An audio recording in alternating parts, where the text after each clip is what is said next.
Bilang taxpayer at bilang pasweldo ng taong bayan, medyo nakakaasiwa at nakakabahala ang statement na nilabas ng Land Bank kahapon.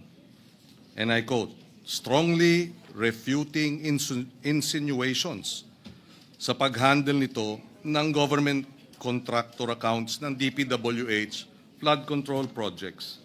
Ang lumalabas sa ating pagdinig, ginamit ang Land Bank, naglabas ng halos kalating bilyong pisong halaga ng cash sa loob ng 2 araw na sa Land Bank mismo wini-withdraw ng mga kontratista. Kung tama ang naging statement ng Land Bank na wala silang ginawang mali, sumunod sila faithfully at strictly sa lahat ng existing Philippine banking laws and regulations, ang tanong, ibig sabihin ba dahil walang mali sa paglabas ng 457 million pesos cash sa 2 araw, ay mauulit ito? Pwedeng gawin ulit dahil to quote, sumunod sila faithfully at strictly sa lahat ng existing Philippine banking laws and regulations. We beg to disagree. Dapat sana ay sinabi nila sa kanilang statement, maghahanap kami ng paraan para hindi na mangyari ulit ito. Tandaan po natin, pera ito ng gobyerno, ng taong bayan. Pera na kinubra sa kanila o inuutang sa ngalan nila. Pera na dapat napupunta sa pagkain, edukasyon, kalusugan, kabuhayan. Hinihiling ko lang sa Land Bank at sa sino mang nag-draft ng statement nila at sa lahat, sa ating lahat na pinapasweldo ng taong bayan na magkaroon ng mindset na para sa tao, para sa Pilipino. Naialay ang araw-araw na gawain ang bawat pisong pumapasok at lumalabas sa government banks sa Pilipino sa mga kababayan natin. Sa gitna ng galit ng ating mga kababayan sa nangyari sa kanilang pondo, maano ba namang magsabi, we will find ways of doing things better. We will review our protocols to be able to flag possible dubious transactions, etc. Imbis na ipagmalaki na sinunod nila ang lahat ng batas, maano ba namang magsabi, given our expertise and 62 years of experience in handling government funds, we will help review the laws, particularly on anti-money laundering and especially if they involve government contractors. Your commitment to the highest standards, itong statement nila, to the highest standards of integrity, regulatory compliance, and public trust demands this. Otherwise, yung deklarasyon ay empty, ika nga. It is not enough to do bad. It is not enough to not do bad, rather, but we must not stand idly by while bad is happening or while bad is already being exposed to everyone. Pakiusap po ito. Please, Land Bank, let us do better for our people. Kung talagang faithfully sinusunod ng Land Bank yung mga applicable banking laws sa isyung iniimbestiga natin sa Blue Ribbon Committee, ano sana dapat ang kanilang ginawa, Mr. President? Well, under the AMLA law, they are mandated to report suspicious transactions, number one. I understand they probably did it. But, ma'am, did you file a suspicious transaction report before the AMLAC? Yes po, for that particular account. Can we request for a copy? Anyway, there is already a waiver. Here comes now AMLA. What did they do with the suspicious transaction report?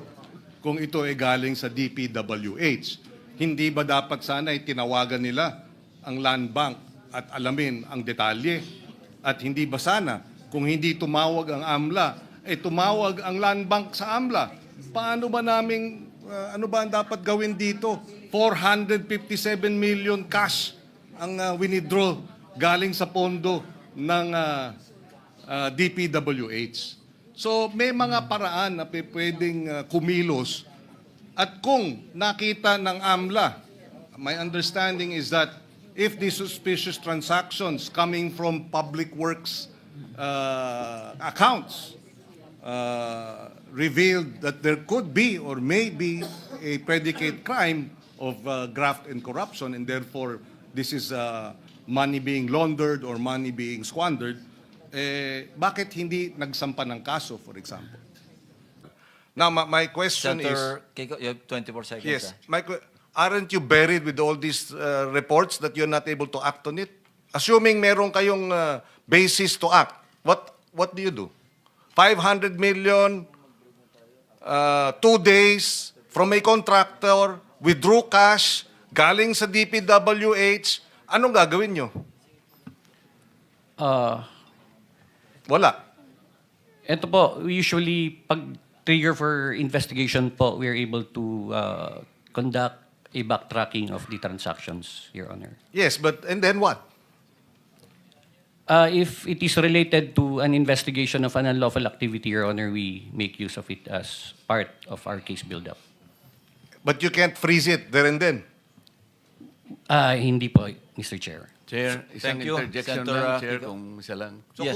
kulang ang batas. You're saying kulang ang ngipin ng anti-money laundering law in this regard? Just the last question. Because kung ganon, ayusin natin yung anti-money laundering law. Pagka may ganyang mga sitwasyon, dapat proactive yung bangko. Sila mismo tatawag sa inyo, hindi lang magpa-file ng report. May problema po rito, kayo na po ang gumawa ng aksyon. Di ba?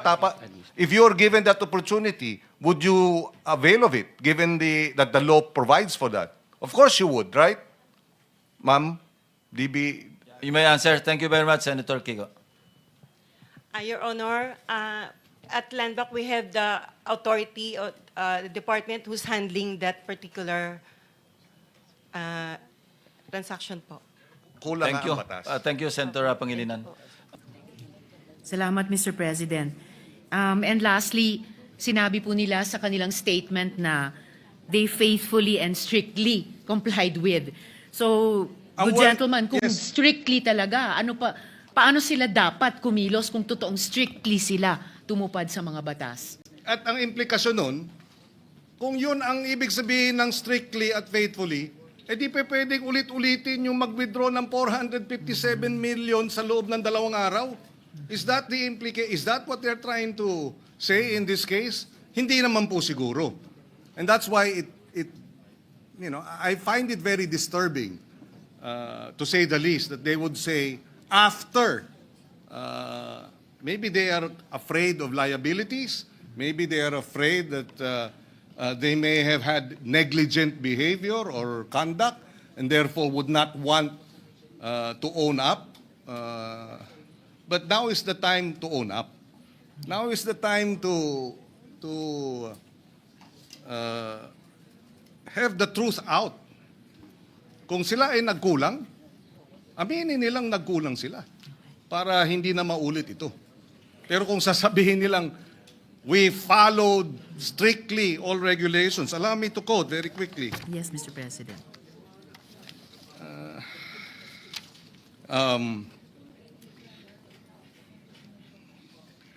These funds are legitimate government allocations, not private or unverified sources.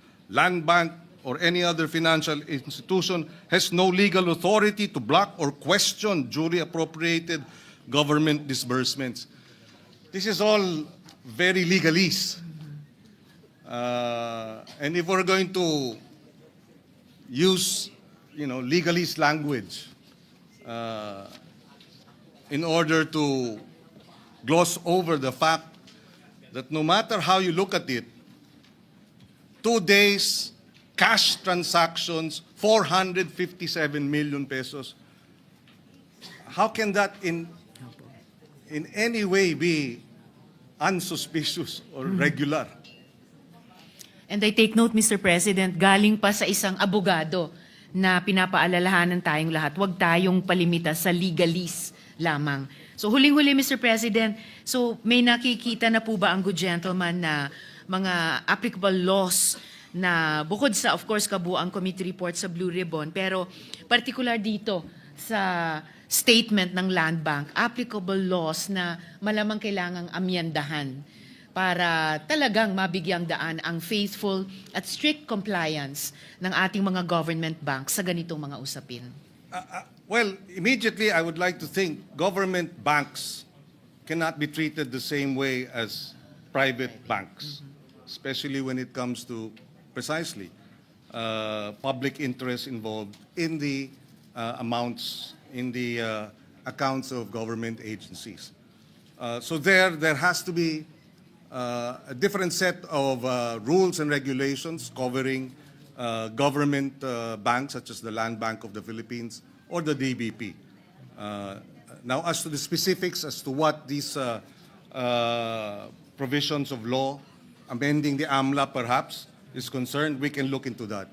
But clearly, we cannot allow government banking institutions to have the same set of rules and regulations as we would have private banking entities and corporations. Just one question, Mr. President. According to report, most land banks parati raw pong kinukulang ng cash dahil malakas ang palabas na cash flow. And sabi ng mga kakilala ko, at marami sa atin nakakaalam nito, to avoid having to request from BSP cash supply, they tap other nearby banks for cash supply assistance. What regulatory measures ang meron ang BSP para hindi na sila malusutan? Aware po kayo dito, Mr. President? Ito nangyari na palaging nagkukulang ng cash. Narinig ko rin yan.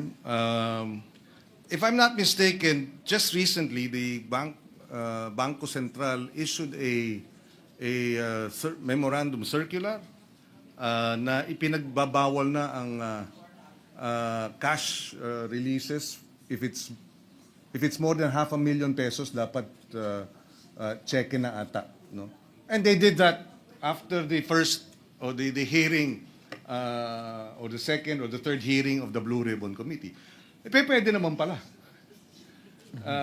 Kaya naman palang gawin mag-issue ng ganong klaseng circular para mahigpitan pa itong pag-release ng cash transactions ng government banks. Ang tanong, ibig sabihin ba dahil walang mali sa paglabas ng 457 million pesos cash sa 2 araw, ay mauulit ito? Pwedeng gawin ulit dahil, to quote, sumunod sila faithfully at strictly sa lahat ng existing Philippine banking laws and regulations. Bangko Sentral issued a memorandum circular na ipinagbabawal na ang cash releases if it's more than 500,000 pesos, dapat check na ata, no? And they did that after the first or the hearing or the second or the third hearing of the Blue Ribbon Committee. Pwede naman pala. Kaya naman palang gawin mag-issue ng ganong klaseng circular para mahigpitan pa itong pag-release ng cash transactions ng government banks.